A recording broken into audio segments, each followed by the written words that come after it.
Intro.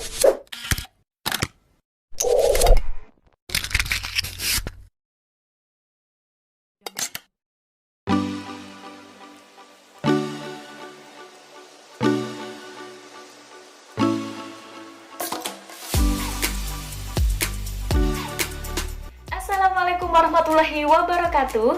Perkenalkan, nama saya Giska Kurnia Putri dari Prodi BKNI UIN Sunan Ampel Surabaya, semester 4 kelas A dengan NIM D77218039. Di sini saya akan menjelaskan tentang strategi pembelajaran PKN yang akan saya gunakan sesuai dengan RPP yang telah saya buat sebagai berikut. Untuk lebih lengkapnya, kita simak video berikut ini.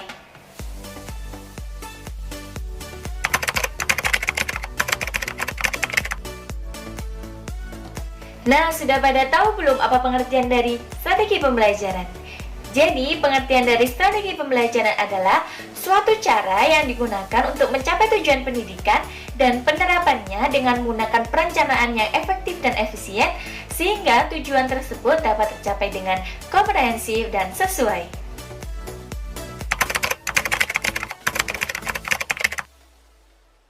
Terdapat banyak macam-macam strategi pembelajaran. Di antaranya, yang pertama, strategi pembelajaran jigsaw.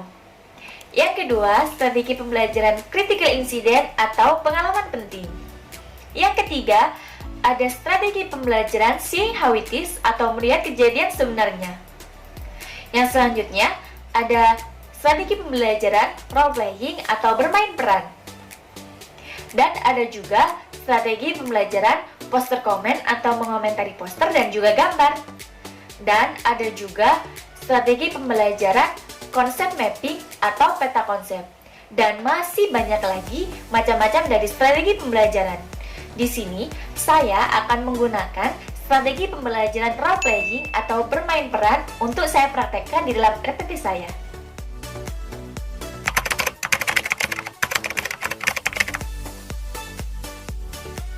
Alasan mengapa saya mengambil strategi pembelajaran role playing, dari pengertian strategi pembelajaran role playing atau bermain peran itu sendiri adalah strategi pembelajaran yang bertujuan untuk mengasosiasikan diri peserta didik di dalam peran tertentu sehingga peserta didik mampu memahami, mendalami, mengerti atas tindakan sosial yang dilakukan orang lain di lingkungannya.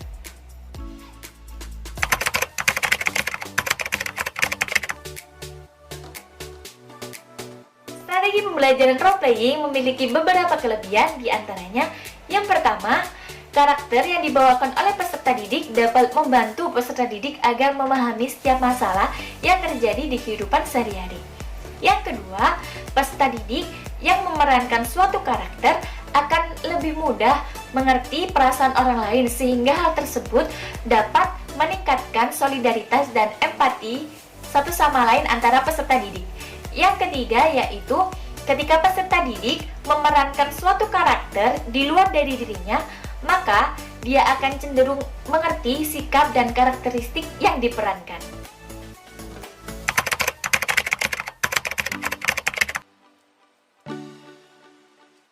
Meskipun memiliki beberapa kelebihan, akan tetapi strategi pembelajaran role play ini juga memiliki beberapa kekurangan.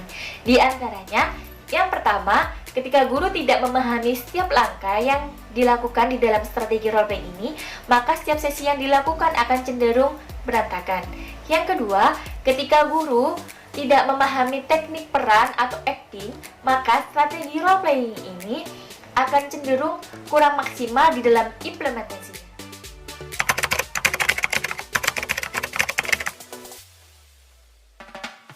Pada RPP kali ini, saya menggunakan materi atau tema yang berjudul kebersamaan di dalam keluarga. Jadi, langkah-langkah atau penerapan dari strategi role playing atau strategi bermain peran diantaranya, yang pertama, guru harus menyiapkan RPP dan silabus terlebih dahulu. Yang kedua, guru harus menyampaikan persepsi materi pembelajaran yang akan diajarkan. Di sini saya menggunakan materi pembelajaran sesuai dengan RPP yang telah saya buat, yaitu tentang kebersamaan di dalam keluarga.